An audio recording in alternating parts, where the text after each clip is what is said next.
Guys, this is not about feeling good all the time. It's about how good we are at feeling. अगर आपको भी dissociation feel होता है, आपको भी इमोशनल नमनेस फील होती है जिसमें आप लोगों से कनेक्ट नहीं हो पा रहे प्रॉपरली, आप चीज़ों को फील नहीं कर पा रहे, आप खुद के इमोशन को नहीं फील कर पा रहे, आप दूसरों के इमोशन को नहीं फील कर पा रहे, तो ये वीडियो आपके लिए है। Hi guys, welcome to my channel healing process. My name is सुमन।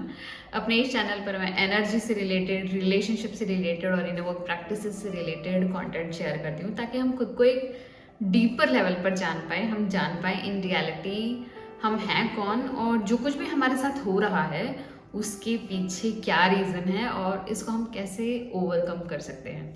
तो आज का वीडियो है टिप्स और ट्रिक्स एंड टूल्स कि हम कैसे ओवरकम कर सकते हैं इमोशनल नमनेस को एंड डिसोसिएशन को। ये वीडियो आपके लिए एक क्विक स्टार्ट गाइड हो सकता है अगर आप प्रॉपरली इस वीडियो में दिए गए टिप्स एंड ट्रिक्स को यूज करेंगे तो it will bring you at a place जहाँ पर आप ये जो वॉल है जहाँ पर आप दूसरों से कनेक्ट नहीं हो पा रहे, इस वॉल को, इस रेजिस्टेंस को धीरे धीरे डिसॉल्व कर पाएंगे।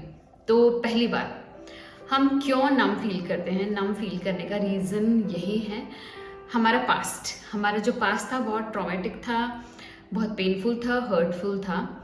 तो हमारी साइकी ने क्या किया, एक लेयर ऑफ प्रोटेक्शन लगा दी ताकि हम उन इमोशन को, उन हर्टफुल एक्सपीरियंसेस को अभी फील ना करें और उस टाइम हमें ज़िंदा रखा जा सके। जब भी ये ट्रॉमा हमारे साथ हुआ था तब ये प्रोटेक्शन की लेयर स्टार्ट हो गई थी ताकि उस समय हम जिंदा रहें। ऐसा ना हो कि हम दिमाग से आउट हो जाएं या हमारी ये जो बॉडी है वो एकदम से शट डाउन हो जाए। मेन रीज़न होता है हमें एनी हाउ जिंदा रखना। इसके अलावा जो हमारे पेरेंट्स हैं, हमारी सोसाइटी है, फैमिली है, जो हमारे पर रॉन्ग प्रोग्रामिंग कर देती है ना, वो हमें सिखाती है क्या अच्छा है, क्या अच्छा नहीं है, हमें क्या करना चाहिए, क्या नहीं करना चाहिए। ऑल द शुड्स एंड गुड्स जो हम अभी तक लाद के घूम रहे हैं उसमें हमारा जो रियल सेंस ऑफ सेल्फ है ना, जो हमारी ऑथेंटिसिटी है वो दब जाती है। हम वो सब करने लग जाते हैं जो हमारी फैमिली और सोसाइटी हमसे एक्सपेक्ट करती है, हमसे चाहती है। तो इसमें भी जो लेयर है वो हमारे ऊपर चढ़ जाती है जिससे भी हम कनेक्ट नहीं कर पाते हैं, जिससे भी हम डिसोसिएट हो जाते हैं। पहली चीज़ कि जब भी ये हमारे इमोशंस सप्रेस हो जाएंगे, क्योंकि ट्रॉमा हुआ था, बहुत सारे इमोशंस आए थे, और जब भी हमारी ऑथेंटिसिटी भी सप्रेस हो जाएगी तो ये जितने भी इमोशंस हैं ना, ये सारी चीज़ें हमारी फिजिकल बॉडी में होती हैं। ये जो फिजिकल बॉडी है ना, ये गेट कीपर है इन इमोशंस को रखने के लिए। तो क्योंकि हम हमारे इमोशन को फील नहीं कर सकते, लेयर ऑफ प्रोटेक्शन है, तो इस बॉडी को भी नहीं फील कर पा रहे हैं। और होता क्या है कि हम हमेशा हमारे माइंड में ही होते हैं, क्योंकि जब हम बॉडी में हमारी एनर्जी नहीं जा रही ना, then it's inside our head all the time, जिससे हमें ओवरवेल्म फील होता है, हम ओवर थिंकिंग करते हैं, हम लॉजिकली तो चीज़ों को बहुत इजीली अंडरस्टैंड कर पाते हैं पर इमोशनली अंडरस्टैंड नहीं कर पाते, क्योंकि इमोशंस तो हमारे इस फिजिकल बॉडी में है और ये फिजिकल बॉडी अभी नम हो चुकी है।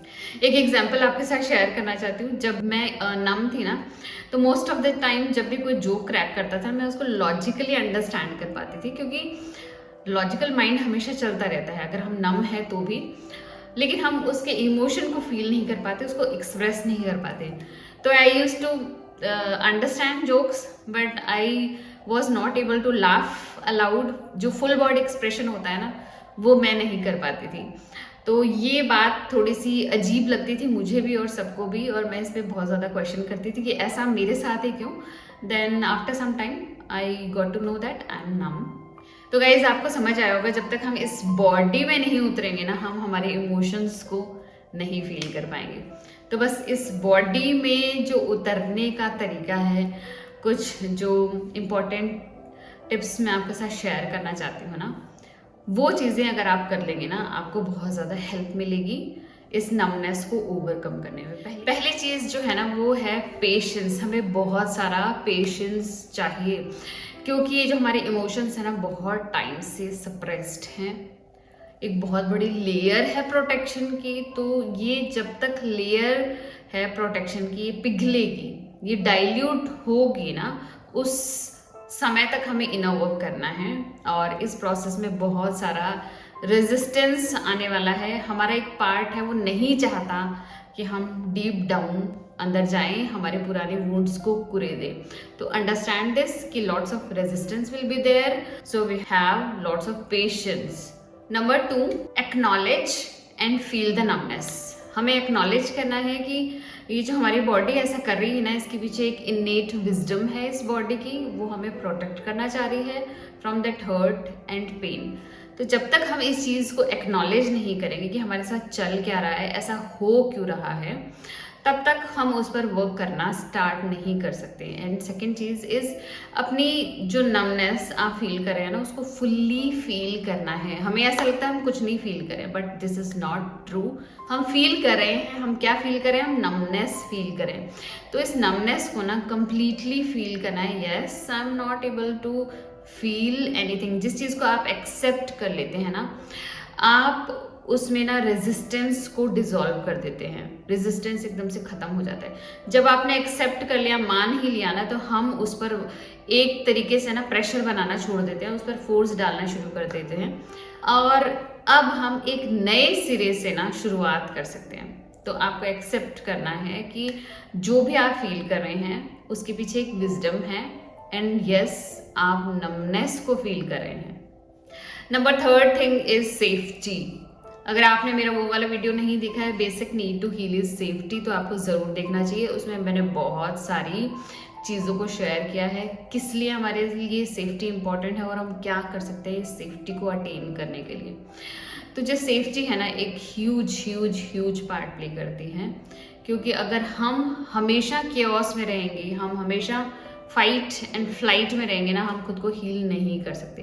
तो अंडरस्टैंड दिस कि हमें सेफ एनवायरनमेंट क्रिएट करना है खुद के लिए। Number 4 thing is embrace anxiety, frustration and feeling of giving up. Guys, एक टाइम आएगा जब आपको ऐसा लगेगा कि आपको अब छोड़ देना चाहिए, आपको इनर वर्क नहीं करना चाहिए, because this is very difficult. क्योंकि ये जो वॉल है ना रेजिस्टेंस की, वो इतनी ज़्यादा मोटी हो चुकी है ना अभी तक कि इसको डिसॉल्व करना 1 दिन 2 दिन 1 महीने 2 महीने की बात नहीं है। It will take your consistent effort. लेकिन अगर आपने एक बार भी ये सोच लिया कि मैं गिव अप कर देना चाहिए मुझे, तो एक्सेप्ट दैट कि yes, it will be difficult and I can give up. तो इसमें क्या है, जब हम ये सोच के बैठ जाएंगे ना कि yes I can give up, तो हमने रेजिस्टेंस को कम कर दिया। And as I told you earlier कि जिस चीज़ को हम एक्सेप्ट कर लेते हैं ना, वो बात वहीं पे ख़त्म हो जाती है और हम एक नए सिरे से शुरुआत कर सकते हैं। एंड एंजाइटी एंड फ्रस्ट्रेशन होगा, it will be very obvious, क्योंकि जब हम हमारे अंदर जाएंगे ना, we will be talking to our lost parts. हम हमारे पुराने ट्रॉमा, हमारे पुराने ट्रॉमेटिक एक्सपीरियंस से कनेक्शन में आएंगे। तो these parts are like small childs. बहुत छोटे छोटे बच्चे हैं ये, क्योंकि बचपन में जब हमारे साथ ये हुआ है या फिर जब हम छोटे थे हमारे साथ ये हुआ है ना, तब ये एस्पेक्ट्स हमसे कट ऑफ हो गए थे। ये एक छोटे बच्चे हैं। इट्स लाइक कि जब बच्चों को कहीं कैद करके रख दिया है काफ़ी टाइम के लिए और अब हम उनसे मिलने जा रहे हैं। बीइंग अ पेरेंट हम उनसे मिलने जाए, क्या हमसे बात करेंगे? वो हमसे अभी बहुत ज़्यादा नाराज़ हैं, बहुत ज़्यादा गुस्सा हैं, वो हमसे अभी नहीं बात करेंगे। तो expect anxiety and frustration in this process and accept कि हम गिव अप कर देंगे बीच में, but we have to start again. 5th point is self-soothe yourself and feel your emotions fully. Guys, हमें कई बार खुद के साथ चेक इन करना है, हमें कई बार अपनी बॉडी को स्कैन करना है। अगर आपने मेरी बॉडी स्कैन वाली वीडियो नहीं देखी तो प्लीज़ उसको ज़रूर देखिएगा। हमें हमारी बॉडी को दिन में कई बार स्कैन करना है। जहाँ पर भी हमें ऐसा लग रहा है कि यहाँ पर थोड़ी हैवीनेस है, यहाँ पर थोड़ी ब्लॉकेज है, तो बस समझ जाइए वहाँ पर हमारे जो इमोशंस है ना, वो स्टक है। तो हमें क्या करना है, हमें दोनों हाथों को रब करके उस हिस्से पर रख देना है and we have to affirm with our self कि I will never leave you, I am with you and I can see you, hear you. हमें अपनी फीलिंग्स के साथ है ना कुछ देर ऐसे ही बैठे रहना है, कुछ समय ना हमको खुद को देना है, खुद को हील करने के लिए देना है। आप देखेंगे थोड़ी देर बाद ये जो स्टकनेस वाली फीलिंग है, ये जो इमोशंस हैं जो हैवी फील कर रहे हैं ना, वो धीरे धीरे डिजॉल्व होने लग जाएंगे। गाइज, हमें ऐसा लगता है हम बहुत ज़्यादा इंटेलिजेंट हैं, हम ये कर सकते हैं, वो कर सकते हैं, लेकिन मैं आपको ये बता दूं, हमसे ज़्यादा इंटेलिजेंट हमारी ये बॉडी है। हमारी इस बॉडी के पास है ना एक इन्नेट विजडम है खुद को हील करने की, बट थिंग इज़ दैट कि हम कभी इसको एक्नॉलेज ही नहीं करते हैं।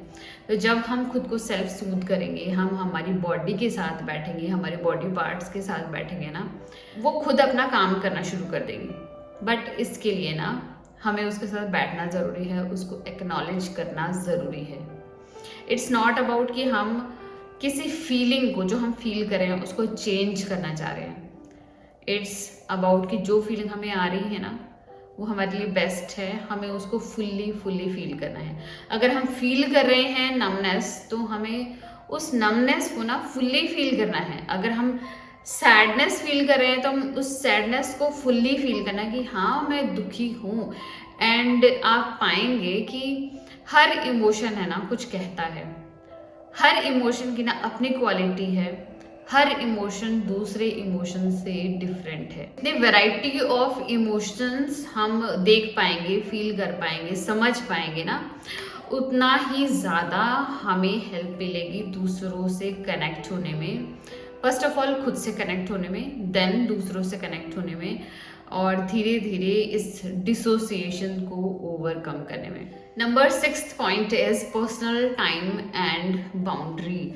खुद को हील करने के लिए ना हमें एक अलग से पर्सनल टाइम निकालना है। इस बात को अपने दिमाग में बैठा लीजिए। अगर आपके पास टाइम नहीं है ना, सो ये काम आप मत कीजिए, इसको रहने दीजिए। बिकॉज आपका एफर्ट है जो आप टाइम निकाल रहे हो अपने लिए, वो आपके माइंड को दिखाता है, आपके लॉस्ट पार्ट्स को दिखाता है कि आप कितना ज़्यादा पैशनेट हैं खुद को हील करने के लिए। लेकिन अगर आप अपने लिए आधा घंटा भी नहीं निकाल सकते ना, तो आपके जो ये लॉस्ट पार्ट्स हैं ना, आपके इमोशंस हैं, कभी भी आपको हेल्प नहीं करेंगे, कभी भी आप इनको फील नहीं कर पाएंगे। Because they want your acknowledgement, they want you to be present. तो अगर आप 20 मिनट से आधा घंटा खुद के लिए निकालते हैं, this is the best thing you are spending on something जो कि बहुत ज़्यादा इम्पॉर्टेंट है हमारे लिए। ये बहुत बड़ा इन्वेस्टमेंट होगा अगर आप आधा घंटा खुद के साथ साइलेंस में निकाल सकते हैं तो। Number 7 point, we are not here to fix anything. हम यहाँ पर कुछ भी फिक्स नहीं करने आए हैं, न ही हमारा ऐसा कोई एजेंडा है किसी चीज़ को फिक्स करने का। हमारा जो मेन एजेंडा है हमारे पेन से कनेक्ट होने का है। अंडरस्टैंड दिस कि जो हमारे पार्ट्स हैं ना, ये जो हमारे इमोशंस हैं, बहुत टाइम से सप्रेस्ड हैं इस बॉडी में, तो वो एक दिन में या कुछ टाइम में आपके साथ कनेक्ट नहीं हो सकते। इट्स लाइक कि मतलब रोता हुआ बच्चा, परेशान बच्चा, कुछ पेन में है अगर कोई बच्चा, वो आपके पास आता है तो आप आते ही उसको ऐसा नहीं कह देते go and do your meditation and feel your pain. नहीं, वो बच्चा आता है आपके पास रोते हुए, तो आप उसको एम्ब्रेस कर लेते हैं, उसके साथ अपने प्रेजेंस को शेयर करते हैं, आप उसके सामने प्रेजेंट रहते हैं, एंड इन दिस वे ना we connect with each other.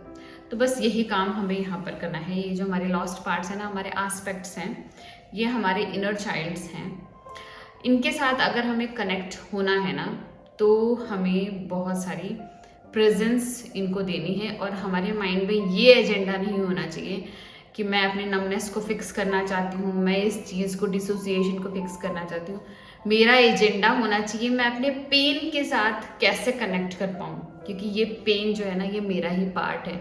अगर हम आज डिसोसिएशन फील कर रहे हैं, वो इसलिए फील कर रहे हैं क्योंकि ये जो पेन है ना, इसको हमने हमेशा से इग्नोर कर दिया, इसको कभी देखा ही नहीं। तो इस पेन को हमें एक्सेप्ट करना है हमारी लाइफ में, तब हम खुद को हील कर सकते हैं। Number 8 point, and this is the last one, that we should be consistent. अगर हमें हमारी हीलिंग करनी है, हमारा इनर वर्क करना है ना, every single day we have to spend some time with ourselves, we have to be consistent। अगर हम किसी को मनाने जा रहे हैं तो ऐसा नहीं है कि हम किसी के पास जा रहे हैं और वहाँ जाकर जो हमें उसे बोलना चाहिए था हमने उसको बोल दिया। अगर हम किसी को मनाने जा रहे हैं ना, तो हमें अपनी बात भी रखनी है और उनकी भी प्रॉब्लम को अंडरस्टैंड करना है। And this may it takes lots of effort actually. और कंसिस्टेंसी के साथ, टाइम के साथ हम पैचअप कर पाते हैं। सेम एग्जैक्टली हमें ऐसा ही खुद के साथ करना है। डेली चेक इन्स करने हैं, दिन में कई बार खुद के साथ चेक इन करना कि हम अभी इस प्रेजेंट मोमेंट में कैसा फील कर रहे हैं। खुद के साथ कनेक्ट होना है। अगर किसी पार्ट में हैवीनेस लग रही है, आपको ब्लॉक फील कर रहे हैं आप, तो आपको उस फीलिंग में बैठना है, खुद को सेल्फ सूद करना है। हमारी कंसिस्टेंसी ये दिखाएगी हमारे इन लॉस्ट पार्ट्स को कि हम कितना ज़्यादा खुद पर वर्क करने के लिए ना पैशनेट हैं, हम खुद को कितना ज़्यादा हील करना चाहते हैं, हम कितना ज़्यादा चाहते हैं कि हम उन लॉस्ट पार्ट को अपना बना लें, उनके साथ कनेक्ट हो जाएं और इंटीग्रेट करना चाहते हैं। तो आपकी कंसिस्टेंसी है ना, वो बहुत मेजर रोल प्ले करती है आपकी इस हीलिंग जर्नी में। तो गाइस, आई होप मैंने आपको कुछ तो आइडिया दिया है किस तरीके से हम हमारे इमोशंस से कनेक्ट कर सकते हैं, but it will take lots of effort and time. तो गाइज, अगर आपको आज का वीडियो अच्छा लगा तो प्लीज़ लाइक कीजिएगा, मेरे चैनल को सब्सक्राइब कीजिएगा। मिलते हैं ऐसे इंटरेस्टिंग वीडियो में, तब तक के लिए बाय।